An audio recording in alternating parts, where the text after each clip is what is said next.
नमस्कार, मैं नरेंद्र मोनोत आज आपके समक्ष एक ऐसे विषय के संबंध में बातचीत करने जा रहा हूं, जिसके कारण से बहुत ज़्यादा भ्रांतियां, बहुत ज़्यादा भविष्य को लेकर चिंताएं लोगों के दिल और दिमाग में बैठी हुई है और उस दोष के कारण से कई दफ़े गलत निर्णय हो जाते हैं और हमारा भविष्य पूरा का पूरा अंधकारमय हो जाता है। और वो दोष और कुछ नहीं है, मंगलिक दोष। मंगलिक दोष वास्तव में कैसे अमंगल हो सकता है या कैसे अशुभ हो सकता है, ये मेरी तो समझ के बाहर है।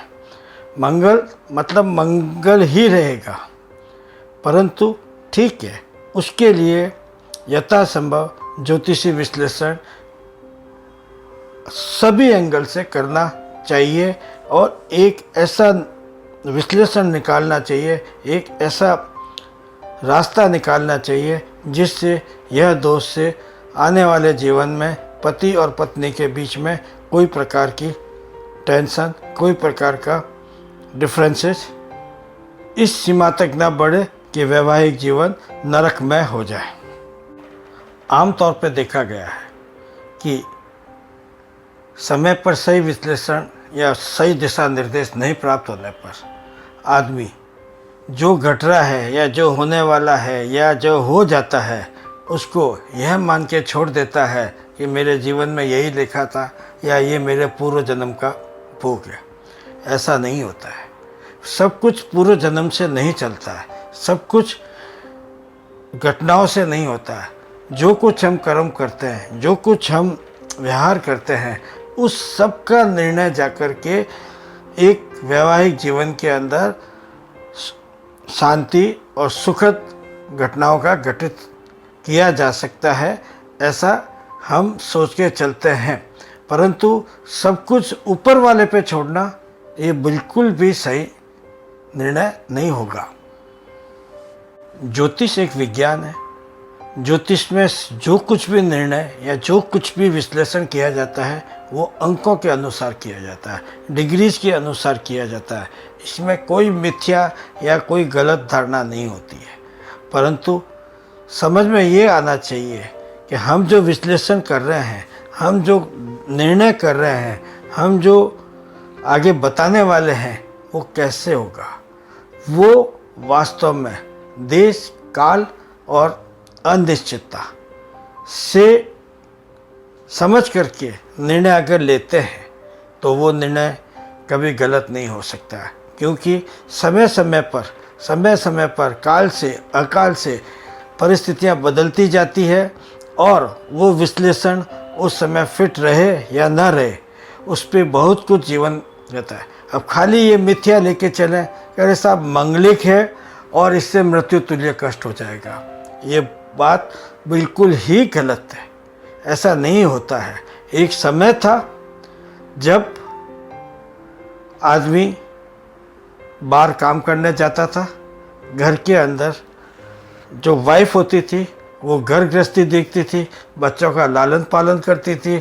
उस समय 5 से 10 बच्चे होते थे, 3-4 बच्चे चले जाते थे, चिकित्साओं की कमी थी, तो घर की पूरी व्यवस्था करते करते औरत के पास में उतना टाइम नहीं होता था कि वो और कुछ कोई दिशा में सोच ले। परंतु उस समय तलाक या दूसरा विवाह एक सामाजिक कुरीति माना गया था। किंतु आज समय बदल गया है। अगर आज के किसी के साथ में, चाहे लड़का हो चाहे लड़की हो, अगर उसका कंपैरेटिवली पार्टनर बराबर नहीं है तो तलाक देना कोई गलत धारणा नहीं मानी जाती है। हैप्पी लाइफ के लिए, हैप्पी जीवन के लिए यह एक पार्ट ऑफ द लाइफ हो गया है। और जैसे भी आदमी जितना भी समय मिलता है, अगर वो खुशी रह के गुजारे तो इस चीज़ के लिए कोई तरह का आक्षेप लगाना या उसको बदनाम करना पूर्णतः गलत है। इसलिए मंगलिक का विश्लेषण समय, काल और देश के अनुसार होना ही चाहिए। बच्चा जब जन्म लेता है तो आकाश मंडल के अंदर सारे ग्रह किस दिशा में चल रहे होते हैं, कितने डिग्री पे होते हैं, किस समय बच्चा जन्म लेगा, उसका लगन क्या होगा, उसका चंद्रमा क्या होगा, यह सारे निर्णय बच्चे के जन्म के समय से निश्चित होता है। प्रथम उसका लगन तय होता है, उसके बाद मन का कारक चंद्रमा तय होता है। वो ऑटोमेटिकली एक ज्योतिषी गणित के अनुसार एक बड़ी कुंडली बन के सामने आ जाती है।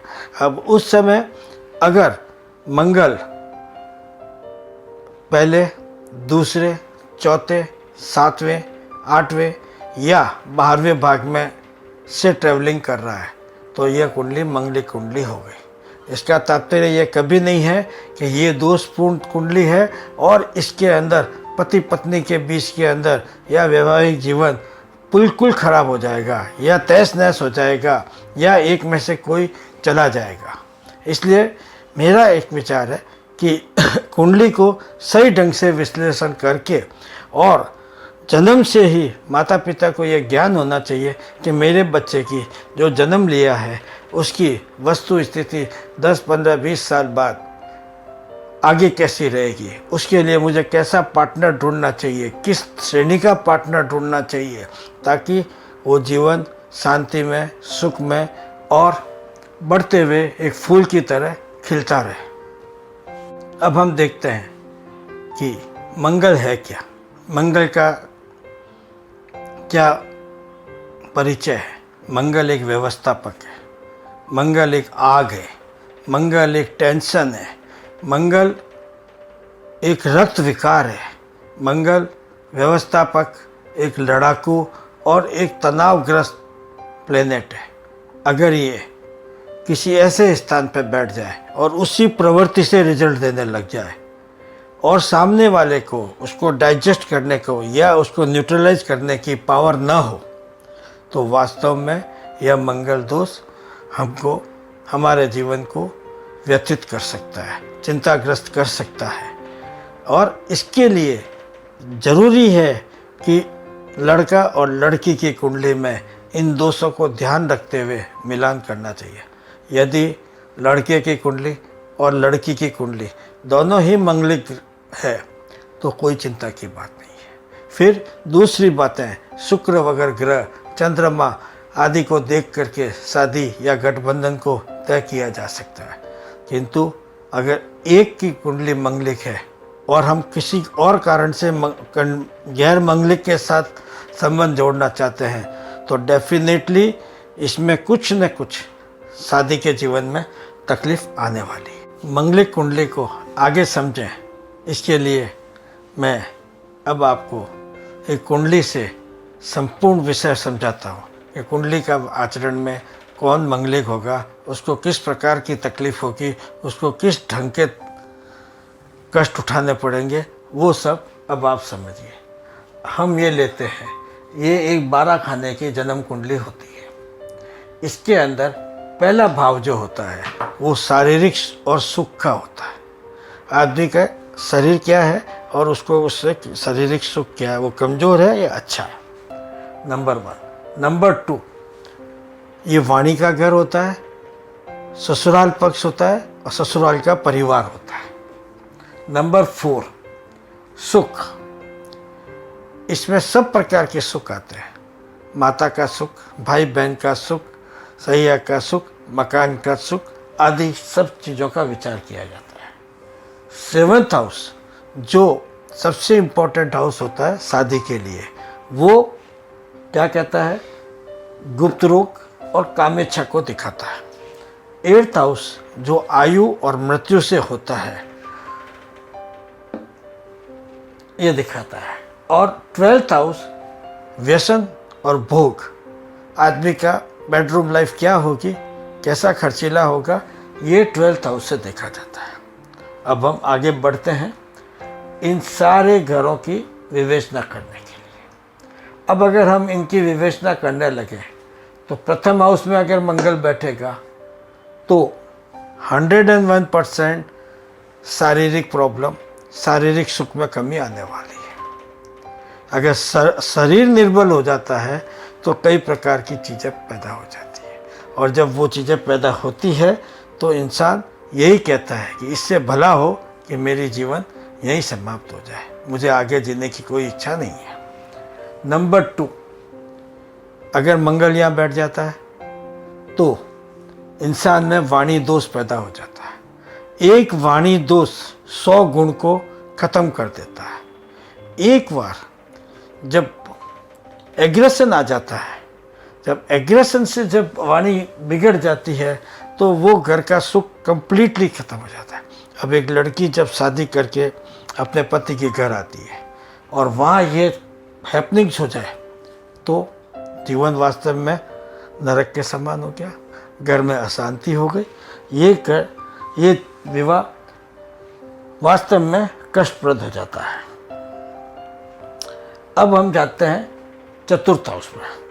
चतुर्थ घर जो सुख का घर है, इस घर के अंदर अगर मंगल बैठ जाता है तो परिवार के सदस्यों के साथ, माता के साथ तकलीफ पैदा हो जाती है, उनके साथ में विचार मतभेद हो जाता है, क्योंकि यहाँ लड़की या लड़का डोमिनेट करने लगता है और डोमिनेशन परिवार में चलता नहीं है। जब डोमिनेशन नहीं चलेगा तो इस घर के अंदर सुख में कमी आ जाएगी। दूसरा, मंगल यहाँ बैठने के कारण से मकान प्रॉपर्टी लेट बनती है या कभी कभी नहीं बनती है तो यह भी एक कारण हो सकता है शादी के अंदर विघ्न पैदा करने का। अब हम आते हैं सप्तम स्थान में। सप्तम स्थान पति की कुंडली से पत्नी का और पत्नी की कुंडली से पति का घर देखा जाता है। अब इसके अंदर अगर कुछ भी प्रॉब्लम आ गई तो पति पत्नी का जीवन एक तरह से वहीं पर संधि विच्छेद की तरह आगे बढ़ जाता है और दोनों अलग हो जाते हैं। क्यों? कि यहाँ पर एक चाहेगा अपना अधिकार और दूसरा अपना अधिकार नहीं देगा, तो उस कंडीशन में क्या होगा। इसके बाद में हम देखते हैं 8th हाउस। अगर 8th हाउस में मंगल बैठता है तो हो सकता है कि एक्सीडेंट हो जाए, अकाल मृत्यु आ जाए, अकाल बीमारी आ जाए, शारीरिक दुर्बलता आ जाए, या जो लड़के के अंदर वीर्य और लड़की के अंदर अंडकोश की प्रॉब्लम हो जाए। अगर इस ढंग की प्रॉब्लम हो जाती है तो जीवन के अंदर काफ़ी व्याधियाँ पैदा हो जाएगी और वो व्याधियाँ आदमी को तकलीफ में डाल देगी। इसके बाद में हम आते हैं 12th हाउस में। 12th हाउस व्यसन का होता है, भोग का होता है। इसके अंदर जिस पार्टनर के मंगल होगा, he will be demanding in the bedroom. अब ये डिमांड पूरी हो या ना हो, ये तकलीफ वाली बात हो जाती है और वो जीवन धीरे धीरे धीरे धीरे हो जाता है। इसके मंगल बैठने के कारण से आदमी का अनैतिक संबंध भी हो सकता है, दूसरी जगह संबंध हो सकता है, उसका इंटरेस्ट बाहर ज़्यादा रह सकता है। तो ये सारी चीज़ें हमको मंगल दोष के अंदर प्राप्त होती है। परंतु इसका ये मतलब नहीं है कि सारे मंगल का एक ही परिणाम होगा। अलग अलग रास्ते से अलग अलग परिणाम हमारे सामने आते हैं। अब मंगल दोष को कैसे नापा जाता है, कैसे चेक किया जाए कि ये मंगल दोष है या नहीं है, इसके 2 से 3 रास्ते हैं। एक लगन कुंडली से, दूसरा चंद्र कुंडली से और तीसरा शुक्र की पोजीशन से। क्योंकि शुक्र भी एक विलासिता का है, शुक्र भी एक मीडिया का है।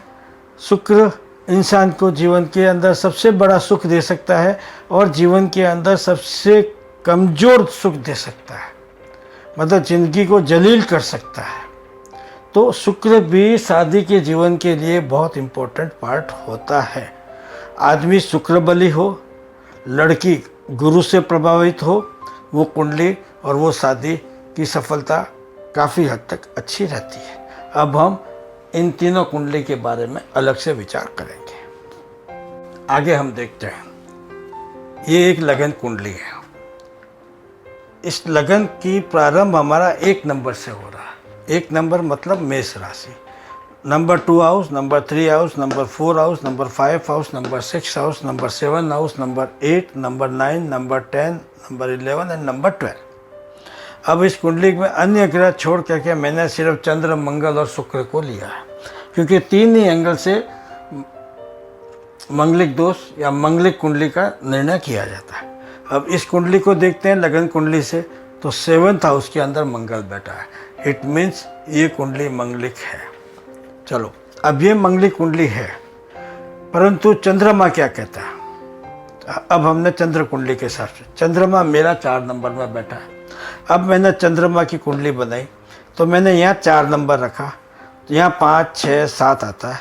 तो चंद्रमा से मंगल 4थे घर में बैठा है, तो यहाँ से 1, 2, 3, 4, तो ये 4th स्थान में मंगल बैठा। अब 4th स्थान में बैठा हुआ मंगल भी मंगलिक हो गया, ये भी मंगलिक कुंडली हो गई। नेक्स्ट ये शुक्र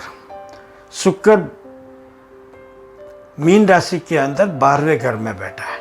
अगर मैंने इस कुंडली के आधार पर कुंडली बनाई तो ये मेरा लगन हुआ, 12 नंबर का लगन जहाँ शुक्र बैठा है। शुक्र से अगर हम आगे बढ़ते हैं 1, 2, 3, 4, तो चंद्रमा मेरा यहाँ बैठता है और इसके बाद में यहाँ पर मेरे को मंगल बैठता है। 8th हाउस के अंदर मंगल बैठा है, 8th हाउस में मंगल बैठा, मतलब ये भी कुंडली मंगलिक हुई। अब ये 3 निर्णय के अनुसार जब हमने देखा कि ये कुंडली पूर्णतः मंगलिक है, अब इस कुंडली के लिए हम दोष का आगे विचार करते हैं। ये विचार हम देश, काल और परिस्थिति से करेंगे। कुंडली देखने से ये मालूम हुआ कि यह कुंडली मंगलिक है। अब कुंडली के दोष को निर्धारण करने के लिए अब हम कुंडली का विश्लेषण प्रारंभ करते हैं। कुंडली का विश्लेषण, ये कुंडली मंगलिक है, इसके क्या रिजल्ट रहेंगे, इसके लिए देश, काल और परिस्थिति पे चलते हैं। आज से 500 साल, 1000 साल पहले अगर हम देखते हैं तो उस समय पुरुष प्रधान देश था। उस समय क्या होता था कि आदमी बाहर काम करने जाता था, या खेत में जाता था या फौज में जाता था, इसके अतिरिक्त और कोई साधन नहीं थे। और औरत सिर्फ घर में रहती थी। उस समय 4, 5, 10 बच्चे होते थे, 2, 4 जिंदा रहते थे या 5 जिंदा रहते थे, कुछ चले जाते थे, चिकित्सा संबंधित जानकारी नहीं थी। और उस औरत का पूरा जीवन घर के अंदर उन बच्चों को बड़ा करने, सक्षम करने के अंदर व्यतीत हो जाता था। तो वो समय में मंगलिक का निर्धारण करने का, विश्लेषण करने का नज़रिया अलग था। आज लोग कहते हैं कि मंगलिक कुंडली की लड़की है, जरा सोचना, किसी जेंडर को मंगल से रिलेट करना पूर्णतः गलत है। ग्रह कभी भी जेंडर से प्रभावित नहीं होता है।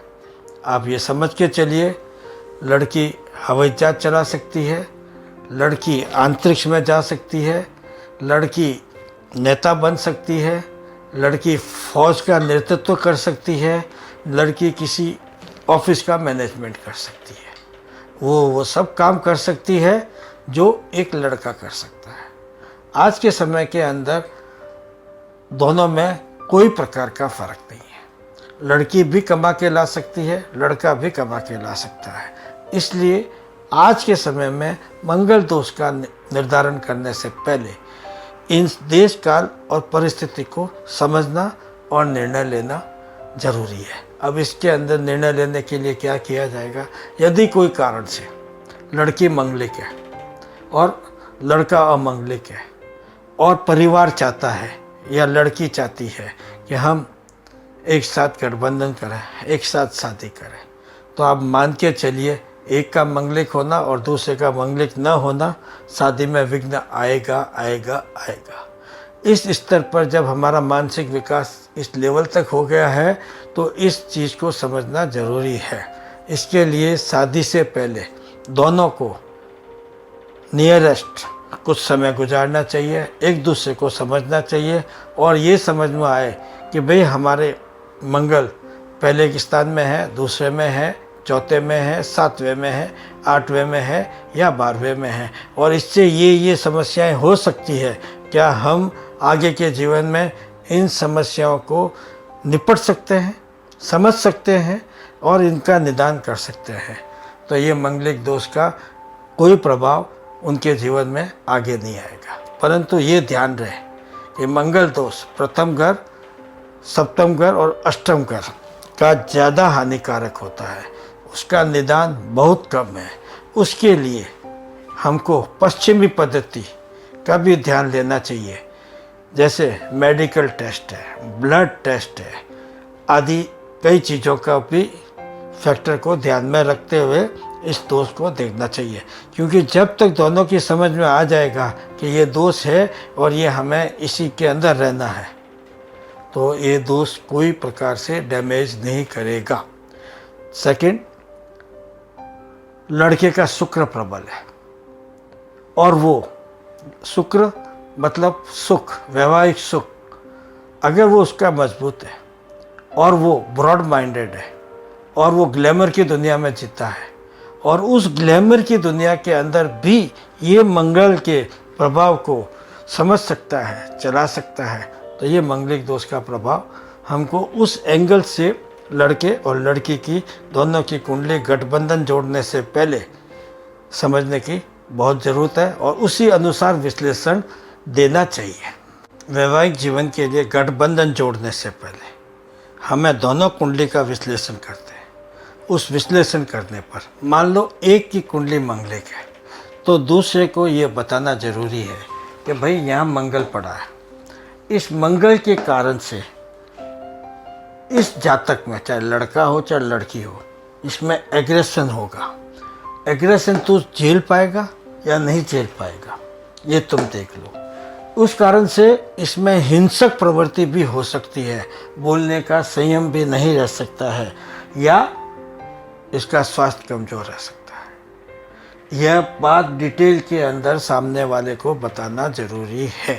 अगर उसको ये समझ में आती है फिर भी, तो ये गठबंधन जोड़ने के लिए कोई तकलीफ नहीं है। नंबर 2, इस चीज़ के अंदर सेकंड हाउस के अंदर चाहे लड़का हो चाहे लड़की हो, उसमें वाणी दोष पैदा हो जाता है मंगल को आते ही, या धन का क्षय चालू हो जाता है। अब उस परिस्थिति में दोनों कब तक निर्वाह कर सकते हैं बगैर ससुराल के परिवार को डैमेज किए? इस प्रकार की जानकारी उनको देना ज़रूरी है। अगर वो उनको सही लगता है कोई बात नहीं, वो लोग आगे बढ़े और अपना जीवन गुजारे, क्योंकि मैच्योरिटी लेवल आज के तारीख में पूर्व ज़माने से बहुत ज़्यादा है और ये पॉसिबल हो सकता है। कोई ऐसा नहीं है कि नहीं पॉसिबल हो सकता है, ऐसी बात नहीं है। अब रहा सवाल चौथे घर के अंदर। चौथे घर के अंदर जब मंगल आता है तो लड़की डोमिनेटिंग पावर हो जाती है। वो डोमिनेट करना चाहती है, वो चाहती है कि इस घर मेरे को सुख प्राप्त होए, मेरे को पूरा अधिकार प्राप्त होए। उस कारण से वो अपनी मोनोपोली यहाँ चलाना चालू करती है। हो सकता है इस कारण से माता से, भाई से, बहन से संबंध बिगड़ जाए और कोई दोष नहीं होगा इसके अलावा। तो इस प्रकार की जानकारी लड़के और लड़की को पूर्व में, गठबंधन से पूर्व बताना जरूरी है। अब मैं आता हूँ सप्तम स्थान पर, जहाँ से हम लोग गुप्त रोग, कामेच्छा ये सब देखते हैं, परंतु फिर भी 7th हाउस में एक भी पार्टनर का डोमिनेशन नहीं चलेगा। दोनों को बराबरी का समझौता करना पड़ेगा, दोनों को बराबरी के लेवल और अंडरस्टैंडिंग रखनी चाहिए। अगर एक का डोमिनेशन हुआ तो ये घर बिगड़ जाएगा, शादी का रिश्ता बिगड़ जाएगा। उस रिश्ते को आप कैसे सुधारेंगे, इसकी समझ आपके अंदर होनी चाहिए और ये मैच्योरिटी अगर आप लेते हो तो ठीक है। सेकंड, इसमें जिसके मंगल होगा उसको गुप्त रोग हो सकता है। ये बाद में लांछन वाली बात नहीं होनी चाहिए। तो ये निर्णय भी आपके समक्ष में मुझे रखना चाहिए। अब आता हूँ मैं अष्टम हाउस में। तो अष्टम हाउस मृत्यु का है, आयु का है। अगर ये हाउस ही कमज़ोर है या पापग्रस्त है या मंगल के कारण से डैमेज हो रहा है, तो इस चीज़ का तो कुछ नहीं हो सकता है। इसके अंदर नाभि के नीचे के क्षेत्र के अंदर काफ़ी बीमारियां रह सकती है और 24 आवर्स में एक बीमारी से दूसरी बीमारी, दूसरी बीमारी से तीसरी बीमारी। तो इस चीज़ को निर्णय लेने से पहले अगर हम ध्यान रखेंगे तो बहुत अच्छा रहेगा, तो ही शादी संबंध होगी। अब आए हम 12th हाउस में। 12th हाउस में जिसके मंगल होगा वो डिमांडिंग होगा, बैड डिमांडिंग होगा, और वो दूसरे पार्टनर को मंजूर है या नहीं है। अगर नहीं मंजूर है तो ये घर भी खराब हो गया। अगर ये घर खराब हो गया तो पूरा जीवन खराब हो गया, पूरी दिनचर्या खराब हो गई, और ये दिनचर्या पूरे घर को डैमेज कर सकती है। फिर ये आदमी दूसरा पार्टनर बाहर जा सकता है, उसको पहले पार्टनर से सुख नहीं मिलेगा, परंतु दूसरे पार्टनर से डेफिनेटली सुख मिलेगा। इस कारण से वो घर से बाहर चला जाएगा और घर बिखरने लग जाएगा। तो मैंने ये 500 घर के अंदर जो जो प्रॉब्लम है वो आपके सामने रखी है। एक अच्छे ज्योतिष को चाहिए कि वनिस्पत मंगल का हवा खड़ा किए, मंगल का दुष्परिणाम गिनाते हुए उन्हें ये बताना चाहिए कि भैया इस घर में ये होने वाला है, तेरे को मंजूर है या नहीं मंजूर है। अगर मंजूर है तो तू गठबंधन कर, नहीं मंजूर है तो मैं गठबंधन कर। प्राय आज के जो भी ज्योतिष है, यजमान है, ब्राह्मण है, ये लोग मंगल दोष का निवारण करने का घट विवाह से नारायण की मूर्ति के साथ में, किसी पेड़ के साथ में, किसी घड़े के साथ में पूजा कराने की व्यवस्था करते हैं कि एक शादी पहले करा दो और वो टूट जाए। मुझे यह तथ्य समझ में नहीं आ रहा है। यह वैदिक शास्त्र में इसका उल्लेख कहीं पर भी नहीं मिलेगा। अगर आप देखें, देश काल परिस्थितियाँ जैसे जैसे चेंज हुई, जैसे जैसे औरत घर से बाहर निकलने लगी, दुनिया के अंदर अपना जगह बनाने लगी, और ये दोष बढ़ने लगे पुरानी व्यवस्था से नई व्यवस्था में आने के लिए, तो लोगों ने एक मंगलिक दोष और उसका निवारण की विधि की है। मेरा एक स्पष्ट कथन है कि जो जन्म के समय में योग बने हैं, चाहे मंगलिक दोष हो, चाहे काल सर्प दोष हो, और चाहे कोई अच्छे योग हो, चाहे विपरीत राजयोग हो या नीच भंग राजयोग हो, इनको हम कभी भी चेंज नहीं कर सकते। अब रहा सवाल घट विवाह या किसी के साथ में विवाह करा क्या। अगर आप किसी का भी विवाह किसी के साथ कराते हो और फिर उस घड़े को फोड़ते हो या उस संबंध को तोड़ते हो, तो हिंदू शास्त्रों के अनुसार आप विधवा हो गए।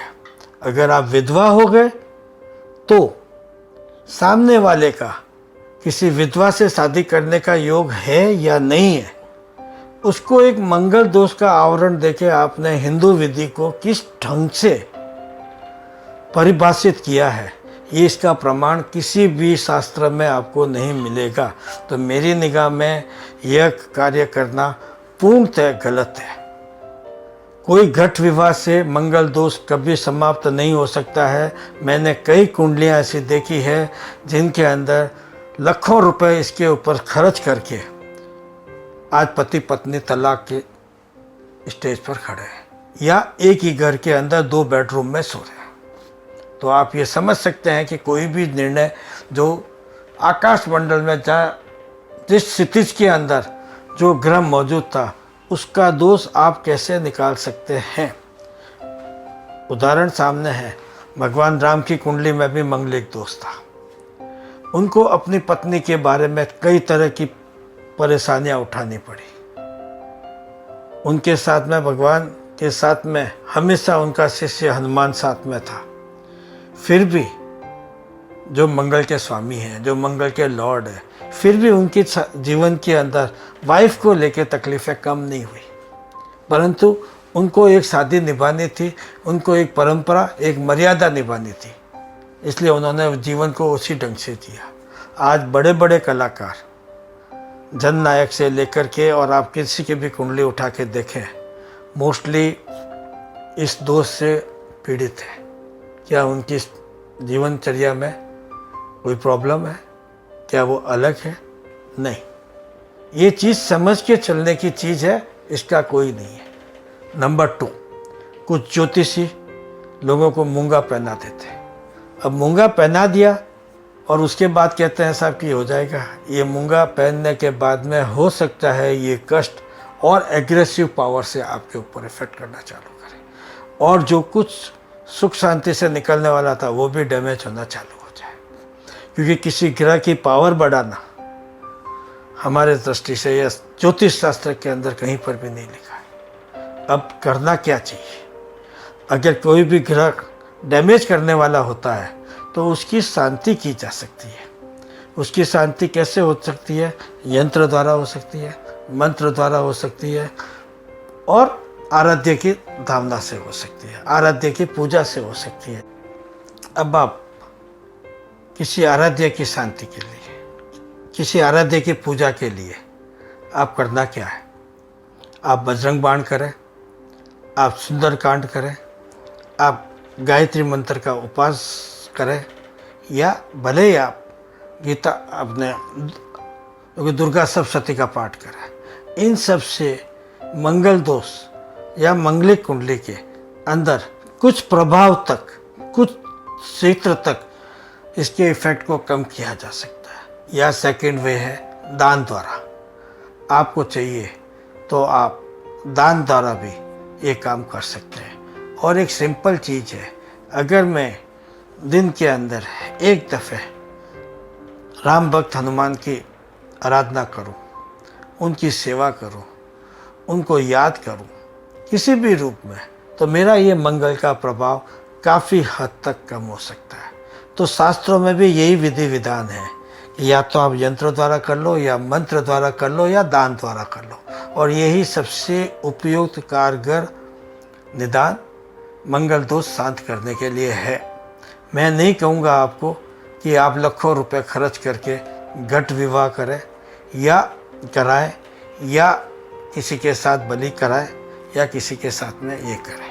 वो बिल्कुल विधान में कहीं पर भी, कहीं से भी कोई भी प्रमाण आपको नहीं मिल सकता है, और उससे आपका जीवन में कोई परिवर्तन नहीं होगा।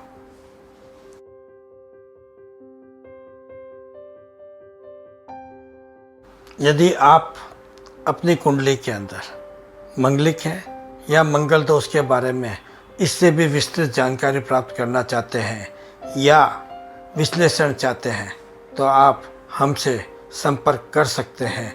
और यदि कोई आपको सजेस्ट कर रहा है घट विवाह का, पुनर्विवाह का, या और कोई उपाय, और उस संबंध में भी आप जानकारी प्राप्त करना चाहते हैं, तो आप मेरे से शीघ्र संपर्क कर सकते हैं। क्योंकि इसके अंदर 6 घर के अंदर मंगलिक है, उन 6 घर के मंगलिक का निदान अलग अलग घर के अलग अलग विशेष व्यवस्था से किया जा सकता है, पर घट विवाह इसका कोई सॉल्यूशन नहीं है। नमस्कार। आपको ये वीडियो कैसा लगा? अगर आपको यह वीडियो पसंद आया है तो इसको लाइक एंड शेयर करें, और मेरे YouTube चैनल को ज़्यादा से ज़्यादा सब्सक्राइब करें। धन्यवाद।